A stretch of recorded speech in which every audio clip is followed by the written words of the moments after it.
I'll give a little bit of a backdrop, which is that I am definitely an introvert. And so what I mean by that is if you guys have me talking to myself for 53 minutes, that's not going to be something that I'm going to be particularly good at. So I really want this to be pretty interactive. And so jump in with questions, jump in with different things that you find interesting, and you'll probably get more out of the conversation that way. And certainly I'll be better at that frame of conversation too. So the quick backdrop on me. So today I'm the co-founder and CEO of a technology company here in Chicago called 4 Degrees. So we describe as an intelligent relationship management product built for relationship heavy industries.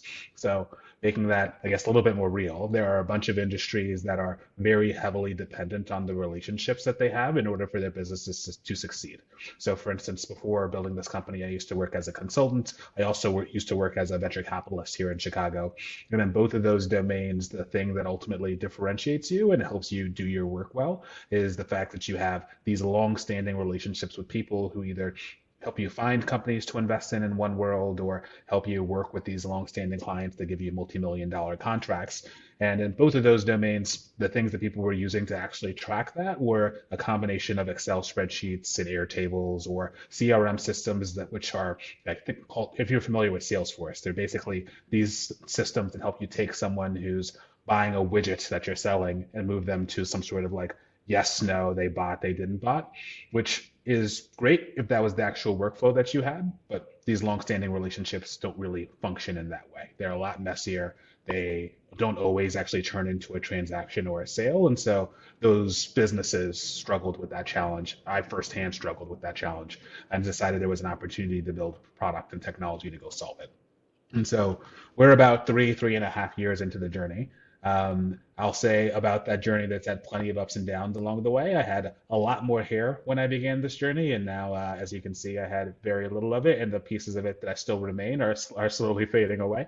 And so it gives you a sense for the late nights and stress and everything else that can come with building. And so I guess I say all of that as a way to say I can directly empathize with probably the doubts and the late nights and the fears that all of you are probably struggling with along the journey too, and know that you can get to the other side. And so been a crazy 3 years. So we went from myself and my co-founder kind of thinking this idea was something worth making a leap for and pursuing to now about a team of 15 here in Chicago. We raised a couple rounds of venture financing. We've been lucky to be featured in a bunch of different programs and have a bunch of great brands behind us and grow pretty quickly. And we are pretty excited for what 2021 and beyond has in store for us. And so that's what I do today. I gave you a little bit of my kind of background, but you'll be tracing the history post college. So I went to undergrad at Harvard. I did government and economics as my undergrad majors. From there, I worked in consulting, as I mentioned. So I worked at Bain and Company for a bunch of years doing the management consulting path. When I landed there, I recognized pretty early on that while I enjoyed the opportunity to learn a bunch of different skills and to get exposure to lots of different problems, I wasn't particularly excited about the idea of helping large Fortune 500 companies like move the needle slightly on a daily basis. It just wasn't what I wanted to do. And so one of the things I'd always been passionate about was what I think of as like job creation and economic development and like economic dynamism, like that were the subjects I studied in college, like government and econ, were primarily focused around those specific classes and topics that I found most exciting. And the places where that dynamism exists in today's economy, particularly here in the US, tends to be around early stage technology and technology companies. So that was what led me into venture, and then from venture into what 4 Degrees is today.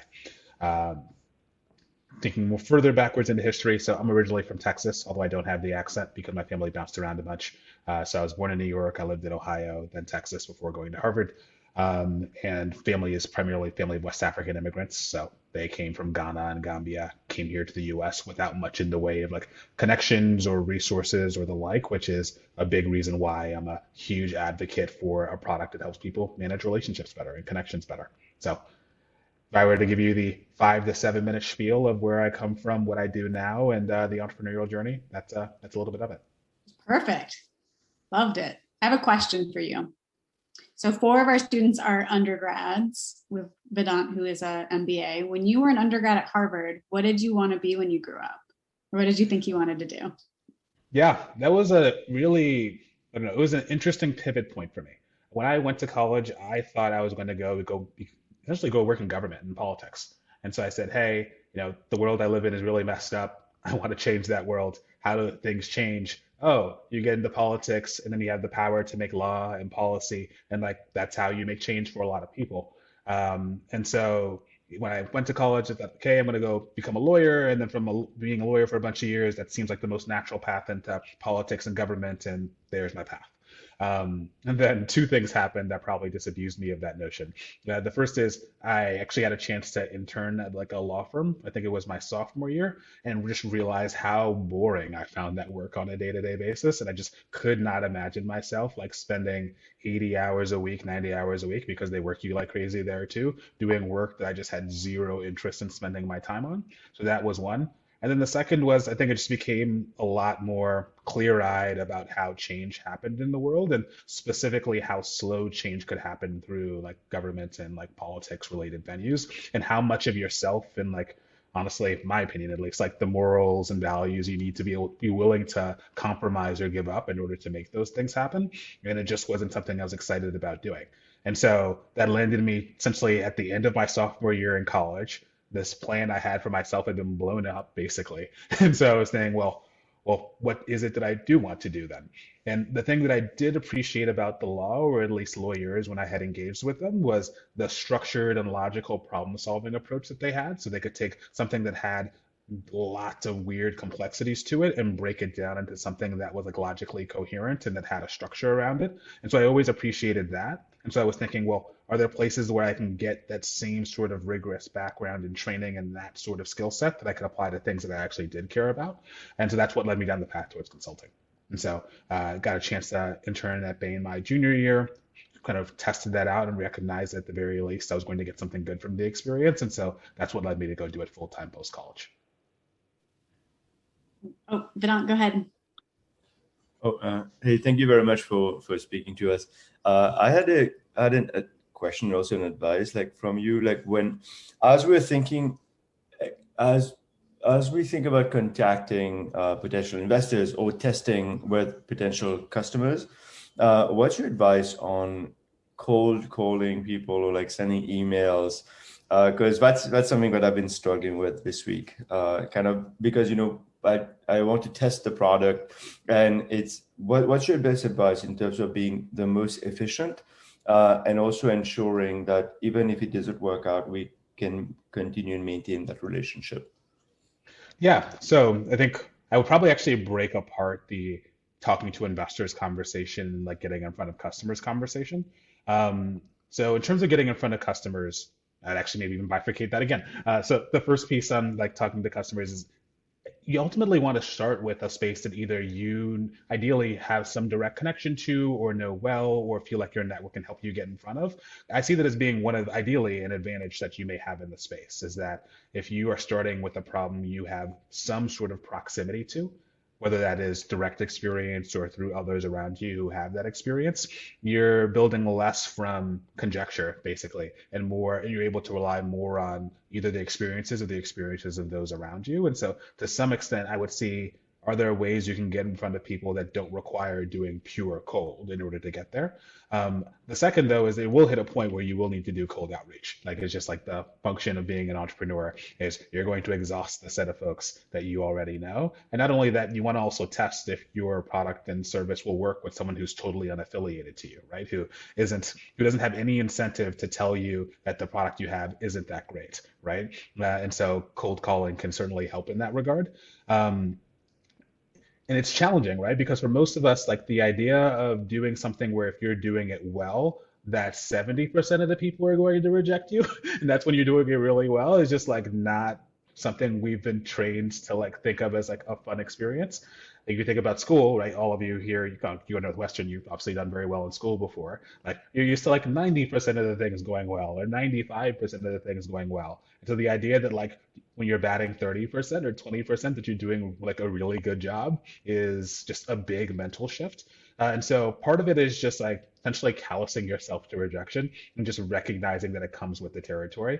And so if you're getting a don't email me again, or if you're getting completely ghosted, just know that that's what happens. And so you're going to have that mentality going in.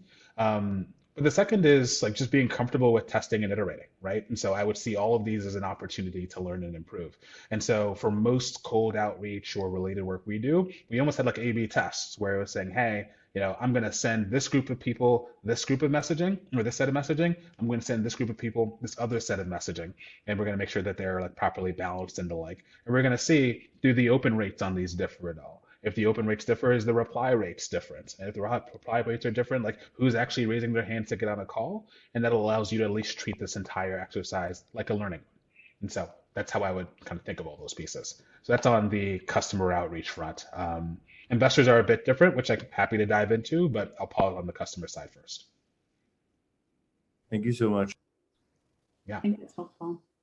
I know we're all getting more comfortable in this cohort with the concept and idea of failure and putting ourselves out there. So Vedant has cold emails. I know Zaria hosted a yoga session and no one showed up. Like that's just part of the journey. And I know you've seen a lot of early stage companies, both your work at Pritzker when you're doing venture capital work, and now I'm sure in your own venture, not everything's gone swimmingly well the first time. Could you just talk a little bit about yourself also being, you went to Harvard, you're also a very high achieving person. Like, how do you get comfortable with that idea of failure? I feel like Northwestern students have a hard time doing it. Yeah, I think there's a few different pieces. One of them is part of what I was describing with Vedant a moment ago, which is like understanding what I describe as like the base rate is for like any given thing you're trying to solve. So like if you know that chances are 80% of the time I'm going to try something, it's not going to work, and you fail, it's like, okay, cool. I'm a part of the 80%, right? This is what is supposed to happen, or is very likely going to happen.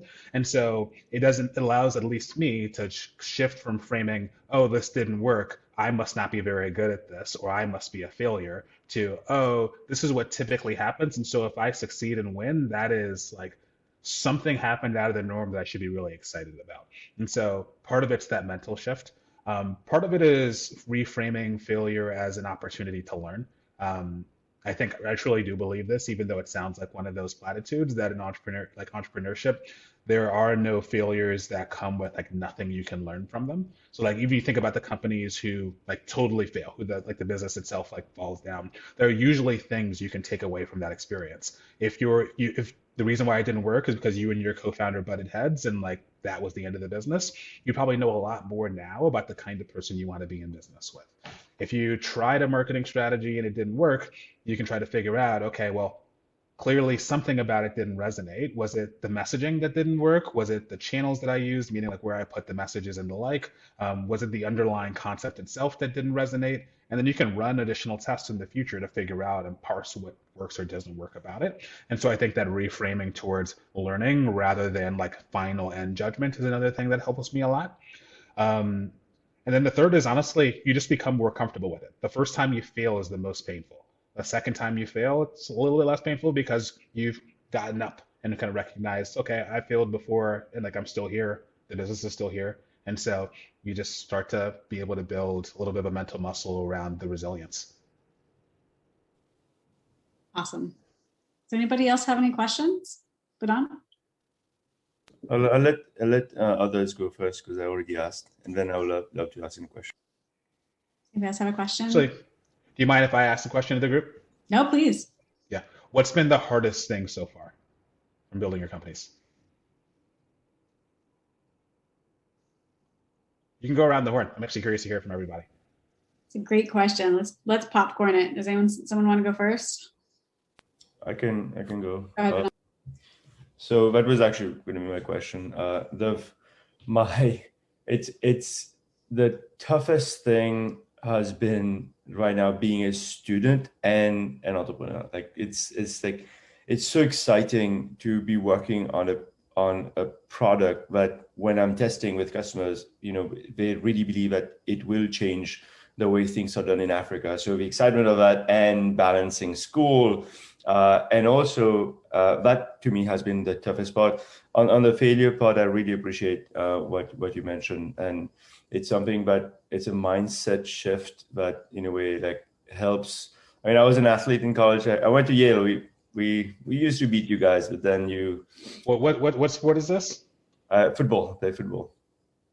All my college roommates were football folks, and we beat you all 4 years, but that's neither here nor there. My first year, like that's it, like we beat you, and then 3 next year, like well, anyway, Yeah. but Okay. I think like I love that rivalry. But playing sports, I think it like helped me a lot. So, but the balancing has been the toughest. So I would love your advice there. I know we've talked a lot about it, but I'm still struggling. So one second struggle, and I would love your advice is on managing, because right now we've got very limited resources and there are so many things we want to do. So we rely on friends, or we rely on contractors from Fiverr. Like, what's your advice on managing those? Because they don't have, many of them don't respect deadlines, and like project falls behind. What's your advice on managing those? And then and I'll let others go. So I'll popcorn to Asha. Yeah. So I guess I'd say the most difficult part was, well, I have the magazine. I picked it up last Friday. This is the first time we've seen it. Congratulations. Yeah. Was it what you thought it would be? Yeah, no, it's literally thank you. Yeah, no, I'm That's super awesome. happy Congrats. with it. And I've gotten to show some of my friends, and like they're really excited about it as well. I think maybe the perseverance part of it, just like especially because I started this in the summer, so it's been around like 8 months or so in the making, and especially during fall quarter when I was like putting in like those really late hours, like editing, like I guess finding the balance, sort of what like Vedant said, between like being a student and also having this project that I can let consume me at times. I think that was the more difficult part, but yeah, no, I just feel like I've gotten through that those like hardships, and I feel like we're in smooth waters now, which is really great. Yeah. Now, when you have the finished product in your hand, it has to be a crazy feeling. Congrats. Yeah. Popcorn to Zaria. I literally started making a list on my phone because there's just so like there's an endless, literally an infinity list of just like how hard it is. But of the few that I was able to just grab off the top of my dome, like the mesh of business life and personal life. So like having really distinct, like different parts of your life. So like being a student, and then you have like a social life, but suddenly like when you start a business, it's just all like everything is just meshed together into one. So that's been really difficult for me. I also have like staying motivated, especially if it's a business that's like a slow burn type thing. So like my kind of business where like I don't ever really see immediate results. And so kind of like learning patience, and then having to distinguish the difference between like a slow burn and then like something being unsuccessful entirely. So just like having to learn that. Also like maintaining privacy. That goes back to like having all of the categories meshed together in one. Like, so I guess what I mean by that is, I guess is unique to me, but like my life is online now as a consequence of having to promote my business through social media and the internet. And so like having to learn to be comfortable with just being so hyper visible. I literally have like 5 more, but I'm going to popcorn it to someone else. I'll popcorn to Jordan. Yeah, I would say I have like 2 main ones. The first one was similar to like Vedant, just like having time, like separating time between doing like work, entrepreneurial work, and also just being a student. Like it's difficult sometimes if you're in the mindset of like, oh, I have like 3 different finals this week, and like you still have to find time during the week in order to dedicate to like making stuff. But I think the second thing I would say is also kind of difficult is like my brand is like focused on like innovative ideas, I guess, in fashion, and just like experimenting and trying out new techniques. So like a lot of the time the stuff I make might take a lot of like time and like resources, but it just does not end up being like something that like I want to put out, because it was just like an experiment. Like I'm just trying new things. So that can be like frustrating at times, but it's necessary. It's just part of the process. I think I'll popcorn to Abdallah then.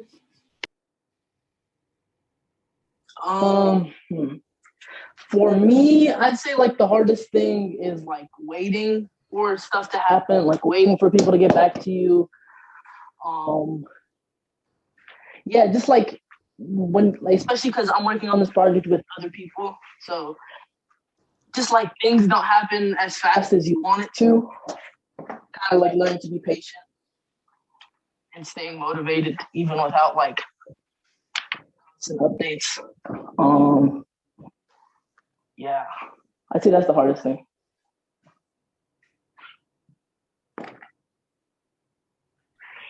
Yeah. I mean, all of those make sense to me. I was actually just jotting them down and taking notes over here. And so I kind of feel like there are a couple of interesting themes to talk about. I think one of them was certainly around like perseverance and staying motivated. I'd be happy to talk about some of the things that I've seen work for me or talk about what I've seen from others as well in the category, because it's really hard. That building a company is a super slow burn in many ways, or at least it usually is. I think what's particularly challenging about it, right, is there's 1 in 1,000 companies where it's not a slow burn and everything goes like incredibly quickly like this. And so you see that in like the tech crunches and on the news and everything else, and you assume that like that's what it should be. And so the fact that like your life or your company isn't evolving that way must mean that you're doing something wrong, right? Or that like you don't have product market fit, or you need to pivot, or you should be doing something else. And it's weird. There's a set of psychological biases. I've been far out of school at this point, so I don't get the names of them correct. But I think this is something like the visibility bias or something like that, where because you see that case, you assume that's like the way things should be, when in fact it's not at all. Like there's most companies look nothing like that. So one of the best examples of the opposite is Airbnb, which you all are probably familiar with. Some of you probably use as a service. And what they don't talk about a lot with Airbnb, which is now a phenomenally successful company, like public business, worth tens of billions, maybe even like hundreds of $1 billions at this point. There was a point where the founders of that business, where the business was struggling so bad, where instead of the thing that actually got them through and allowed the business to be possible was that they made cereal, like cereal boxes for an upcoming like political convention. So you had the Republican National Convention, the Democratic National Convention, and for the Republicans, they think they made like uh, like there was, so John McCain, I think, was the presidential candidate at the time, and they had basically a Lucky Charms like cereal that they made for that, and it was like a Maverick in every bite for like John McCain. And then for like the Democratic National Convention, they had Obama O's, which they would sell as like these cereal boxes, and they sold those, and that gave them like the 10, 20, 30 grand or something like that that they needed to be able to live off of for like essentially the next year until things started to actually tick up positively for the company. And there's like one example amongst honestly hundreds of businesses where that sort of outcome was the case. And so I think one of the hardest parts about being an entrepreneur, or one of the most necessary parts, is like the motivation. It's the perseverance to continue pushing through when things are really challenging. One of the things that really helps me is actually breaking up these really big goals into what I would describe as like micro milestones, right? And so instead of thinking about this project is done or it's not done, think about all the component pieces that are in and of themselves small signs of progress, and celebrate each one of those. And not just for yourself, but particularly if you have other team members, celebrate those with your team. And I'll give you like a super small example that's like relevant to me today. So we've recently hired like a couple salespeople on our team. The ultimate goal for them is they should be quote unquote rainmakers, right? Like they should be selling so much product that like everything else like turns out really well. But you don't go from zero to that on day one. And so like the first sale is something we celebrate really, really heavily within the company. We celebrate the 10th really, really heavily. And like that first and the 10th, those aren't success in and of themselves, but they are important like mile markers on the journey that allows them and everyone else to celebrate the fact that they're making progress. And I think the same is important and true for each one of you as you're building your companies, right? So like what are each one of those steps that you can identify along the way that means that you're doing something that is different than what you were doing a month ago or a week ago or a day ago, right? I think that personally is really valuable. And you can do that both in terms of what you've actually accomplished, but also in terms of what you've learned, right? Which goes back to that idea that there's no such thing as a failure that gives you absolutely nothing in terms of lessons to go work on. And so as you're learning more and more about the business that you're in, what your customers like and don't like, the spaces in which they operate, I find at least it's helpful to write those down as like learning moments and learning milestones that you can look back on 6 months from now or 3 months from now and be amazed at the amount you picked up that you didn't know. And so those are, when I think about things that help me stay motivated and pushing, those are two like quick tips that I've found a lot of value in. But I'd be curious if there are others around the room who, as you've heard kind of that specific challenge come up, some of the things that have worked for you.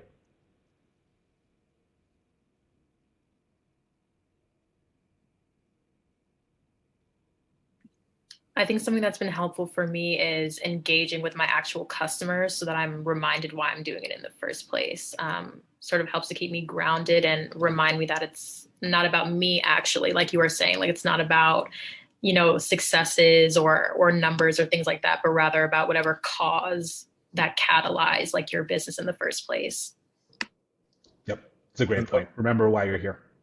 Yeah, I love what Zaria said, and to me, it has been kind of the the ability to call like, you know, African farmers, like, you know, so not only testing like the appetite for the product, but also hearing the pain that, you know, that they are facing right now, and the potential that I can solve that kind of like reminds me of why, you know, I came all the way here, and keeps me pushing, especially like with it's tough, you know, working virtually, but plus one to what Zaria said, like thinking, always reminding myself, like gives me the energy of like, you know, pushing through all these problems.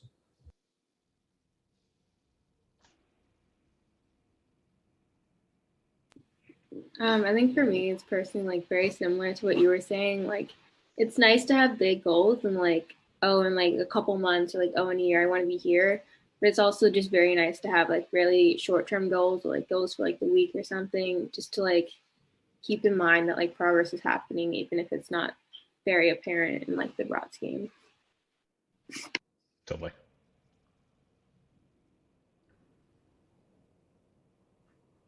I'm gonna take this opportunity I want to respond, but I want to take this opportunity to introduce myself. First of all, I'm Matt Roda. Thank you for coming, Ablorde. It's an honor to have you here. I'm one of the co-managers for the program. So I don't have a business that I'm working on, but you saw I was smiling when they're going through the one-liners because it's getting better and better. So I'm definitely proud of these guys. But in terms of motivation and staying motivated, in terms of like I've been a part of like clubs and stuff like that, and I know I'm not doing the entrepreneur stuff, but like one thing that's helped me stay motivated a lot has been making sure that like whatever it is that like I'm struggling in motivation in.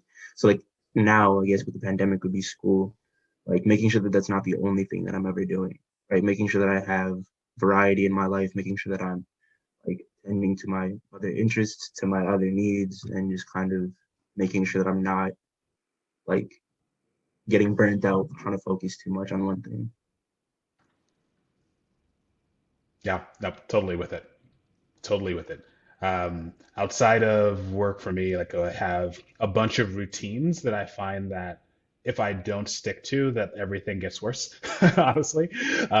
That's everything from making sure I'm sleeping enough. So like, hey, gotta at least get 7 or 8 hours of sleep at night. For me, getting to the gym is a big piece of that too. A couple other hobbies outside of work that I try to make sure I carve out some time across the week to accomplish. And I find if I'm able to do those things, that my ability to have like high levels of resilience for all the ups and downs at work, it goes up pretty dramatically.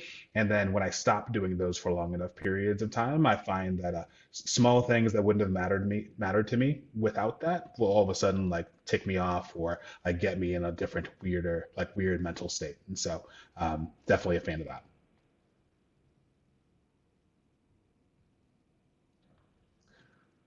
Cool. So one big theme was perseverance and staying motivated.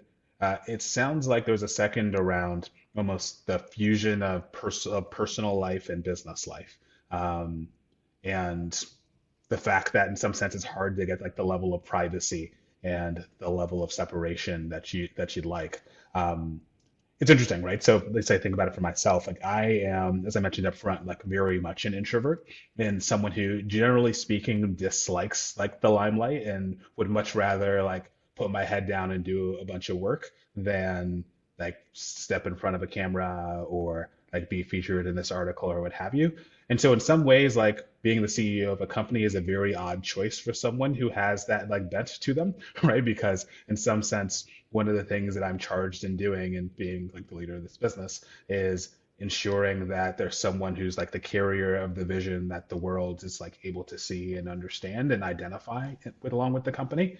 And so that's certainly something I've struggled with along the way is like how to figure out how to do that in a way that feels authentic to me. Part of that for me has been just recognizing that I'm not doing it for myself, but I'm doing it for the company. And doing it for the company, I'm also doing it for my customers and for the people whom I got to this, like I decided to do this for the first place. And so very similar idea as what Zaria was mentioning before. Um, And part of it is actually finding groups like this. So I think one of the really cool things about this program is there's a cohort of you who are all going through this together. And so you're suffering from the same challenges, you're going through the same pain, and you have other people who understand it as viscerally as you do that you can talk to about this stuff and not talk to about it in like a, a general how's the business going, oh it's doing really well, don't worry about me kind of way, but like no, here's what actually is happening. And I think being a founder of a company is honestly one of the more lonely things you can do because in most cases, like your employees won't particularly understand. When you get investors, your investors won't particularly understand, even if they've been founders before. Like, there's still like a level of separation there. Your friends and family members, even though they love you and have been around you for all of your life, they're not going through it with you in most cases at least, and so they won't get it, even though they'll try to. And so it can feel as if you really are in this by yourself. And so one of the most helpful things I found along the way were to find communities of other founders who you could trust, who you felt comfortable with, like sharing the difficulties in the really tough times. I find it makes the loneliness go away, and honestly, the entire experience of company building a lot more bearable.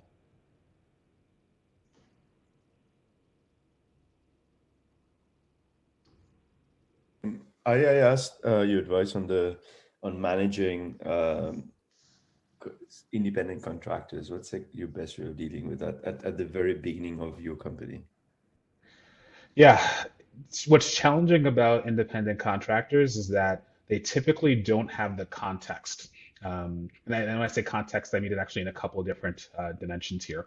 One is they don't have the same, I don't know, drive to build this company and why you're doing it. And so the underlying passion and willingness to overcome barriers isn't there in the same way.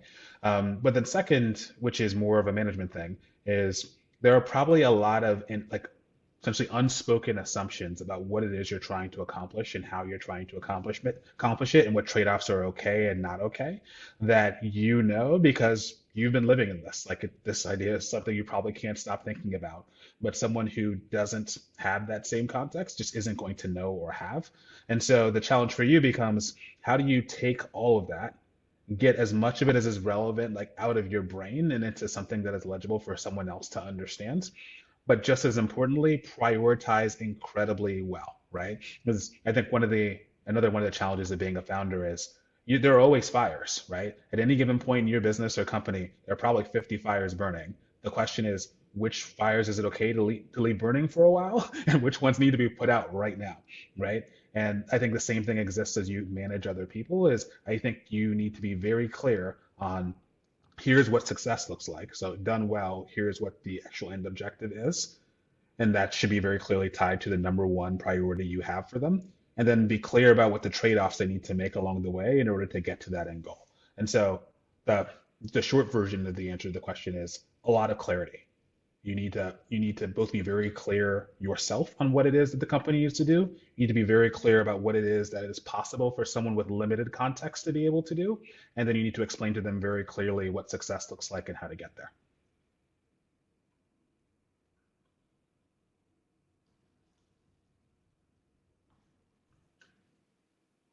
Cool. Just scanning back to see if there were any other common themes. I think one of the one I heard was just around like time management more broadly, which sounds like all of you are students as well as company builders. How do you find the time to do both in a way that actually feels possible or good? Um, I think part of it actually goes back to the fires analogy I was mentioning a moment ago, which is there's always going to be lots of fires in company building.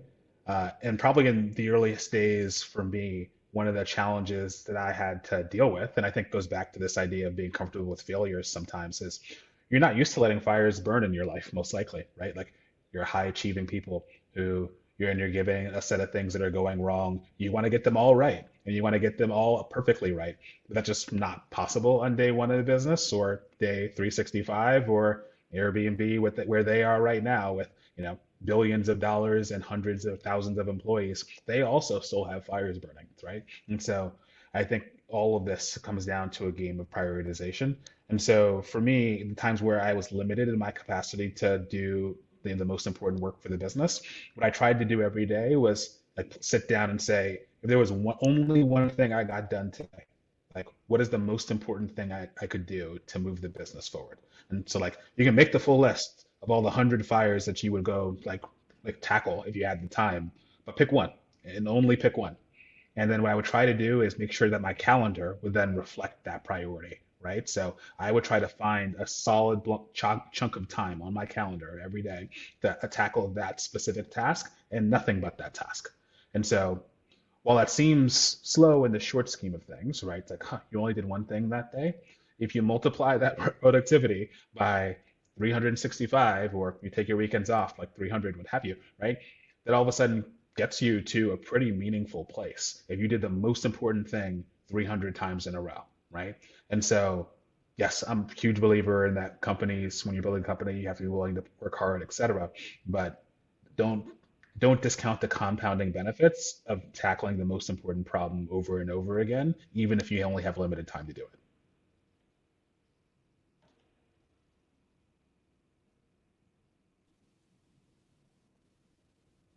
Vedant, go ahead. And if you could, if you think about your early days starting, if like a couple of advice a couple of things that you wish you knew, or like things that you would tell yourself at the very early days, what would those things be?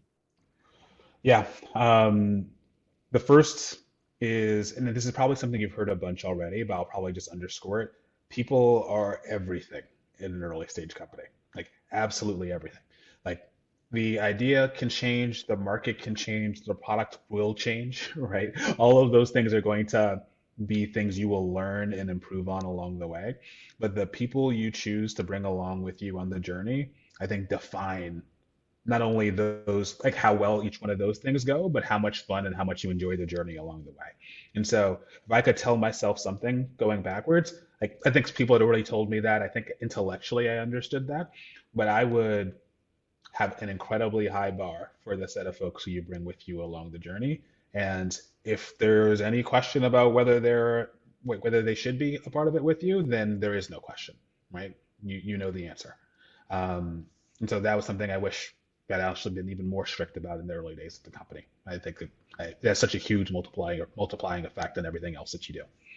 The second is to be careful of happy ears, right? And so what I mean by that is you're super excited about what you're building. You believe what you're going to do is going to change the world, as you should, right? Because if you didn't, like, it's hard to deal with all the pain that comes as a result. But you have to be really careful when you talk to customers or prospective customers or the like to not hear what you want to hear, but instead hear what they're actually communicating, what they're actually saying. And that's particularly challenging because the people that you talk to don't want to be mean. They don't want to be discouraging. They'd love to be like to cheer you on your journey. And so that's going to there's all the incentives point in a direction for them to tell you something that is like softer than what they may actually think. And so you have to be really, really careful in both how you ask and like pose the questions and how you interpret what you're getting back. I would say we spent, call it the first year, roughly like iterating on the product before we got to something that felt good and right. And we could have shortcut that dramatically had I kind of understood this better. And so that would be number two. And then number three, which I think goes back to that's a lot of the conversation we've been having here, is it's supposed to be hard, right? Like building a company is not supposed to be easy.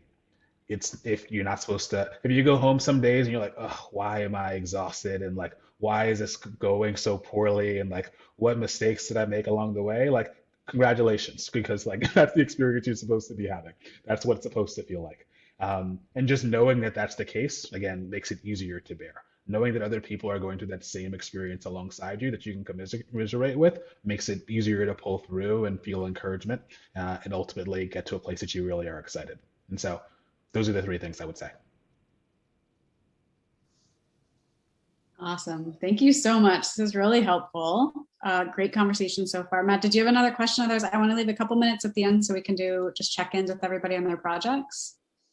I was just gonna ask what entrepreneurship means to you, and how that may have changed over time if you want to.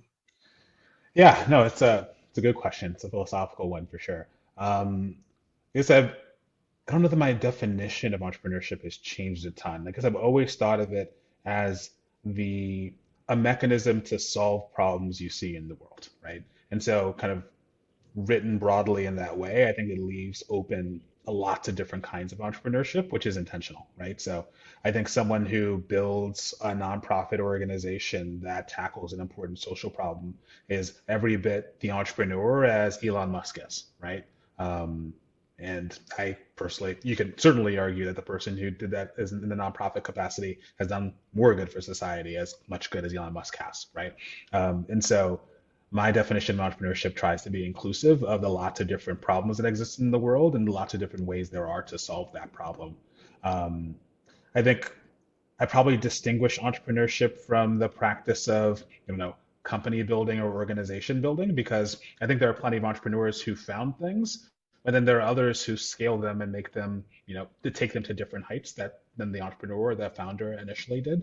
So I typically think of entrepreneurship as more around the act of like creation and the act of insight and the initial like building of that solution. Um, yeah, that's probably what entrepreneurship means to me. And it's a special journey, right? It's an opportunity to almost define and choose your own destiny in a world that I think can very easily like put you down a track. And I think is maybe even more so of folks who go to like some of the best institutions in the world, like a Northwestern or a Harvard or the like. I think there it becomes very easy to fall down the path of, oh, everyone else is going into consulting or investment banking or what have you. And then they go to business school, and then they go to business school, they go back into one of those professions, and like, voila, there's life. And I think there's a lot of courage and bravery and like willingness to define your own path that comes with being an entrepreneur. And so, and each one of you should be commended for taking that step. It's a special one. I think that's an awesome place to end. Ablorde, thank you so much for joining us and giving us your valuable time, because it sounds like you have 50 fires you should be putting out instead. So thank you. I'll make sure to drop your info in our Slack channel. So if anyone wants to reach out, if you guys had anything you want to follow up on, but thank you so much for your time today. Really appreciate it. No, more than happy You're welcome to be to a part of stay. it. We're going to go around and Matt's going to lead. I'm going to hop, but Matt's going to lead just a quick accountability check-in with everybody and get your items for next week. All right. Awesome. All right. Great meeting you all. Take care. Ablorde, thank you. Thank you.